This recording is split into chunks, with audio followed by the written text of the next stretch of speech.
నమస్తే, welcome to our channel. ఆంధ్రప్రదేశ్లో ఎన్నికలను టార్గెట్ చేస్తూ రామ్ గోపాల్ వర్మ తీసినటువంటి వ్యూహం సినిమా అట్టర్ ఫ్లాప్ అయినట్టు తెలుస్తోంది. అయితే దీనిపై నిన్న రఘురామకృష్ణంరాజు కొన్ని వ్యాఖ్యలు చేశారు. ఈ వ్యూహం సినిమా కలెక్షన్స్ ఎలాగైతే ఉన్నాయో రేపు రాబోయే ఎన్నికల్లో వైసీపీ పార్టీ కలెక్షన్స్ కూడా అంతకంటే దారుణంగా ఉండబోతాయి అంటున్నారు. మరి నిజంగానే అలాంటి పరిస్థితి ఏపీలో ఉందా? ఈ విషయాలన్నీ మనతో చర్చించేందుకు సీనియర్ పొలిటికల్ జర్నలిస్ట్ సత్యమూర్తి గారు మనతో పాటు ఉన్నారు. ఆయన అడిగి తెలుసుకుందాం. నమస్కారం అండి. నమస్తే సత్యమూర్తి గారు, ఇప్పటికీ మనం వింటూనే ఉన్నాం రోజు వైసీపీ పని ఏపీలో ఆల్మోస్ట్ అయిపోయింది అని. సో ఇప్పుడు రఘురామకృష్ణంరాజు కూడా అదే మాట అనేశారు. అండ్ వ్యూహం సినిమా కూడా భారీ వ్యూహంతోనే రిలీజ్ చేశారు. అది కూడా అట్టర్ ఫ్లాప్ అయినట్టు తెలుస్తుంది. సో ఎలా ఉండబోతుంది అంటారు ఏపీలో?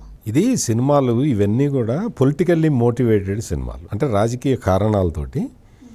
ఇప్పుడు అంతకుముందు యాత్ర అనే ఒక సినిమా వచ్చింది. ఆ తర్వాత యాత్ర 2 అని తీసుకొచ్చారు. యాత్ర 2 అని పెట్టి అందులో జగన్మోహన్ రెడ్డి ఒక హీరోలాగా అసలు చాలా చాలా విషయాలు అందులో చర్చించారు. ఆయన క్యారెక్టర్ని ఎలివేట్ చేస్తూ, నాకు తెలిసి జగన్మోహన్ రెడ్డిని రాజకీయాల్లోకి తేవాలి అని రాజశేఖర్ రెడ్డి ఎప్పుడూ అనుకోలేదు. అంటే వాళ్ళ నాన్న ఎప్పుడూ అనుకోలేదు. పైగా ఇతను ఇక్కడ ఉంటే నాకు తలకాయ నొప్పి అని చెప్పి జగన్మోహన్ రెడ్డిని బయటికి పంపించాడు రాజశేఖర్ రెడ్డి. ఇది వాస్తవంగా జరిగింది. కానీ అసలు రాజశేఖర్ రెడ్డి మొత్తం వచ్చేసి కొడుకు రాజకీయ భవిష్యత్తు మొత్తాన్ని ఆయనే తీర్చిదిద్దినట్టు సినిమాలు తీస్తే ప్రజలు చూస్తారా? అట్టర్ ఫ్లాప్ అయింది ఆ సినిమా.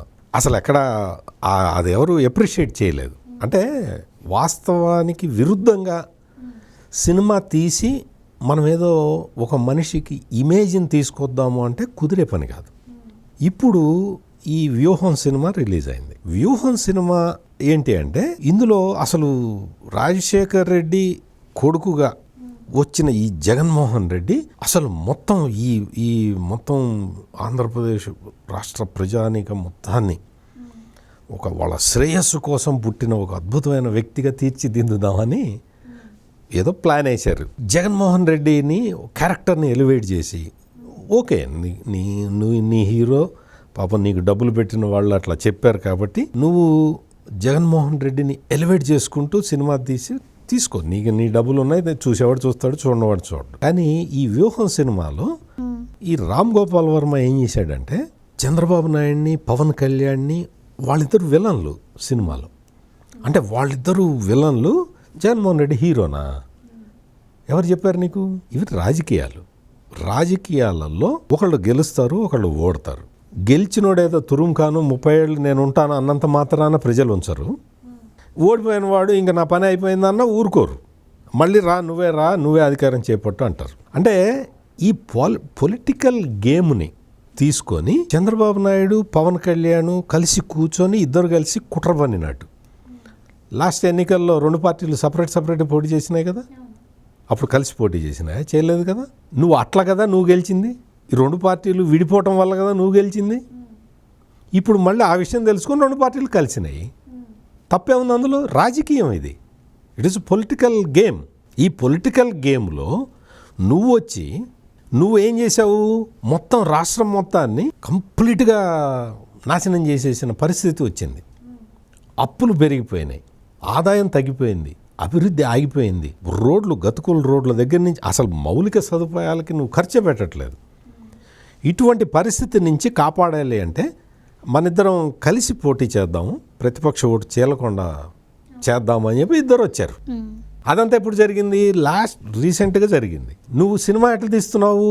అసలు ముందు నుంచి వాళ్ళిద్దరు కలిసి నీ మీద కుట్రలు చేస్తున్నట్టు తీస్తున్నాడు. రామ్ గోపాల్ వర్మ అంతకు ముందర కూడా ఇటువంటి సినిమాలు చాలా తీశాడు. అన్నీ కూడా సూపర్ అట్టర్ ఫ్లాప్ అన్నమాట. లక్ష్మీపార్వతి క్యారెక్టర్ ఏంటో అందరికీ తెలుసు. అటువంటి లక్ష్మీపార్వతి క్యారెక్టర్ని ఎలివేట్ చేస్తూ అసలు ఒక మహానాయకురాల్లాగా, ఒక రాజకీయ విద్వత్తు ఉన్న ఒక పెద్ద దీనిలాగా చూపిస్తే చూస్తారా ప్రజలు? చూడలేదు. అదేవిధంగా ఇంకొక సినిమా ఏదో కడప రెడ్లు అదేదో రాశాడు, ఆ సినిమా తీశాడు. అది కూడా అంతే, ఒక్క షో కూడా ఆడలా.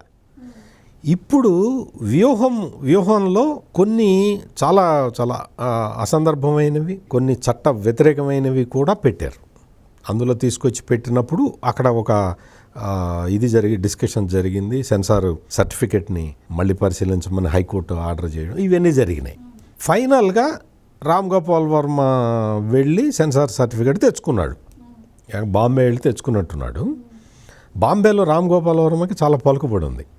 ఈ విషయం ఆయనే చెప్పాడు. నాకు సెన్సార్ సర్టిఫికెట్ రావటానికి దావూద్ ఇబ్రహీం సహాయం చేశాడని చెప్పాడు. అంటే మనం ఇక్కడ ఆలోచించాల్సిన విషయం ఏంటంటే, ఈ రామ్ గోపాల్ వర్మ అనే వ్యక్తి దావూద్ ఇబ్రహీం తోటి కలిసి సెన్సార్ సర్టిఫికెట్ తెచ్చుకున్నాడు అంటే సెన్సార్ బోర్డు సభ్యుల మీద ఎంత ఒత్తిడి చేశాడు, అంటే ఎంత యాంటీ సోషల్ ఎలిమెంటు ఈ రామ్ గోపాల్ వర్మ అనే వ్యక్తి, ఎంత యాంటీ సోషల్ ఎలిమెంటు వచ్చింది. ఫైనల్గా వచ్చింది, రిలీజ్ చేసావు సెన్సార్ సర్టిఫికేట్. నువ్వు దావూద్ ఇబ్రహీంతో చెప్పించుకున్నావో ఎవరితో చెప్పించుకున్నావో సెన్సార్ సర్టిఫికేట్ వచ్చింది. ఆ సినిమాకి పులివెందుల్లో ఫస్ట్ షోకి మనుషులు లేక మార్నింగ్ షో క్యాన్సిల్ చేశారు. పులివెందుల్లో జగన్మోహన్ రెడ్డి గారి సొంత నియోజకవర్గంలో ఫస్ట్ ఉదయం ఆటకి నీకు మనుషులు లేక ఒక్క టికెట్ కూడా రాలే, ఒక్క మనిషి కూడా రాలే, షో క్యాన్సిల్ చేశారు. ఆ తర్వాత ఈ పరిస్థితి తెలుసుకొని మ్యాట్నీ షోకి కొన్ని టికెట్లు కొనిపించి వాళ్ళే కొన్నారో ఏంటో మరి తెలీదు. ఓ 2,000-3,000 కలెక్షన్, కరెంట్ ఛార్జీలు అన్న రావాలి కదా. ఈ తరహాలో మొత్తం రాయలసీమలో చాలా థియేటర్లో రిలీజ్ చేశారు. ఎక్కడా కూడా మ్యాక్సిమం కలెక్షన్ ఒక్క షోకి వచ్చింది 6,000. ఇది జగన్మోహన్ రెడ్డి సినిమా పరిస్థితి. జగన్మోహన్ రెడ్డిని హీరోగా తీయించాలి, చూపించాలి అనుకుంటే ప్రజలు చూడాలి కదా. రామ్ గోపాల్ వర్మ ఏంటి, ఆ భూతం సినిమాలు, దెయ్యం సినిమాలు తీశాడు, కొన్ని చాలా అబ్సీన్ మూవీస్ కొన్ని తీశాడు. ఈ రాజకీయాల గురించి రామ్ గోపాల్ వర్మకి ఎందుకు? పవన్ కళ్యాణ్ విలన్గా చూపిస్తావా? పవన్ కళ్యాణ్ ఏం చేశాడు, ఏం ద్రోహం చేశాడు నీకు? రాష్ట్రానికి పవన్ కళ్యాణ్ ఏం ద్రోహం చేశాడు నాకు ఒక మాట చెప్పు. చంద్రబాబు నాయుడు 14 ఏళ్ళు ముఖ్యమంత్రిగా ఉన్నాడు, 15 ఏళ్ళు అపోజిషన్ లీడర్గా ఉండి ఆయన నీకేదో ఒక స్కిల్ డెవలప్మెంట్ అని తీసుకొచ్చాడు. ఒక లక్షలాది మంది నిరుద్యోగులకి స్కిల్ ఇచ్చారు, స్కిల్ డెవలప్మెంట్లో శిక్షణ ఇచ్చారు. వాళ్ళందరూ దేశ విదేశాల్లో ఉద్యోగాలు చేస్తున్నారు, మంచి పొజిషన్లో ఉన్నారు. అది ఆ స్కీమ్ కంటిన్యూ. ఆ స్కీమ్ ఒక స్కిల్ డెవలప్మెంట్ ఒక ఆంధ్రప్రదేశ్లోనే కాదు, దేశంలో చాలా రాష్ట్రాల్లో అమలు చేస్తున్నారు. లేటెస్ట్గా తెలంగాణ గవర్నమెంట్ కూడా రేవంత్ రెడ్డి ఆధ్వర్యంలో ఈ స్కిల్ డెవలప్మెంట్ సెంటర్లను పెడుతున్నది. It is a need of the hour. మొత్తం దేశంలో ఉన్న యువతకి నీకు ఏది కావాలో అది ట్రైనింగ్ ఇచ్చుకోవాల్సిన అవసరం ఉన్నది. స్కిల్ డెవలప్మెంట్ని ఒక కుంభకోణం లాగా చూపించి చంద్రబాబు నాయుడుని అరెస్ట్ చేసావు అంటే నీ బెంట్ ఆఫ్ మైండ్ ఎట్లా ఉంది, నీ ఆలోచన విధానం ఏ విధంగా ఉంది? అటువంటి జగన్మోహన్ రెడ్డి హీరో, ఈ స్కిల్ డెవలప్మెంటు ఇటువంటి స్కీములు తీసుకొచ్చిన చంద్రబాబు నాయుడు విలనా? ఏం సినిమా అది? అంటే ఇది ఏదో మనం ఏంటంటే ఒక రకంగా మనం సమాజానికి మేలు చేసే సినిమాలు, సమాజానికి కీడు చేసే సినిమాలు అని 2 రకాలుగా ఉంటాయి. రామ్ గోపాల్ వర్మ తీసేవన్నీ సమాజానికి కీడు చేసేవే. ఇప్పుడు అక్కడేదో ఒక అమ్మాయిని చేసి తగలబెట్టారు, సజీవ దహనం చేశారు. ఓ 4గురిని పట్టుకున్నారు పోలీసులు, వాళ్ళు ఏదో ఎన్కౌంటర్ చేశారు. ఆ ఎన్కౌంటర్ చేస్తే వాళ్ళందరి మీద, ఆ 4గురి మీద సినిమా, వాళ్ళందరూ హీరోలు ఎట్లా అవుతారు? వాళ్ళ కుటుంబాలన్నీ కూడా చాలా సఫర్ అయినాయా? మరి రేపెందుకు చేసావు? అమ్మాయి ఏం ద్రోహం చేసింది మీకు? అసలు ఆ అమ్మాయిని నువ్వు రేప్ చేసి తగలబెడతావా? అంటే ఇటువంటివన్నీ ఎందుకు అంటే వాళ్ళని హీరోయిక్గా చూపించటం. ఇంకోటి ఏదో ఒక సినిమా, ఏదో చిన్న మిర్యాలగూడలో ఏదో చిన్న సంఘటన జరిగితే అందులో వాస్తవంగా విలన్లని హీరోలుగా చూపించటం. ఇదా రామ్ గోపాల్ వర్మ చేసే పనులు, తీసే సినిమాలు ఇవే? ఏం సందేశం ఇస్తున్నావు? ఏం ఆశించి చేస్తున్నావు? ఇప్పుడు ఇది అయిపోయిన తర్వాత శపథం అని ఇంకో సినిమా వస్తుంది, అది ఇంకో వారం 10 రోజుల్లో రిలీజ్ అవుతుంది. అంటే ఇందులో పెద్ద అసలు ఒక హీరో క్యారెక్టర్ చూపించినట్టు. మరి అందులో శపథం అంటే అధికారంలోకి వచ్చిన తర్వాత ఏం చేశాడు? అన్నీ కూలగొట్టడమే కదా. ఏదన్నా కట్టింది ఏమన్నా కట్టాడు, ఒక్కటి మాత్రం కట్టాడు. ఋషికొండని కట్ చేసేసి అక్కడ ఒక పెద్ద ప్యాలెస్ కట్టాడు. ఇది ఇప్పుడు ఆ ఋషికొండ ప్యాలెస్ని చూపిస్తాడేమో శపథంలో. మొత్తం ఆంధ్రప్రదేశ్ రాష్ట్రం మొత్తాన్ని. అన్నిటికన్నా కూడా ఒక అన్న ఇద్దరు చెల్లెల సినిమా బాగా హిట్ అయ్యేలాగుంది. ఆయన అది ప్లాన్ చేస్తే బెటర్ ఏమో. బాగా చెప్పారు.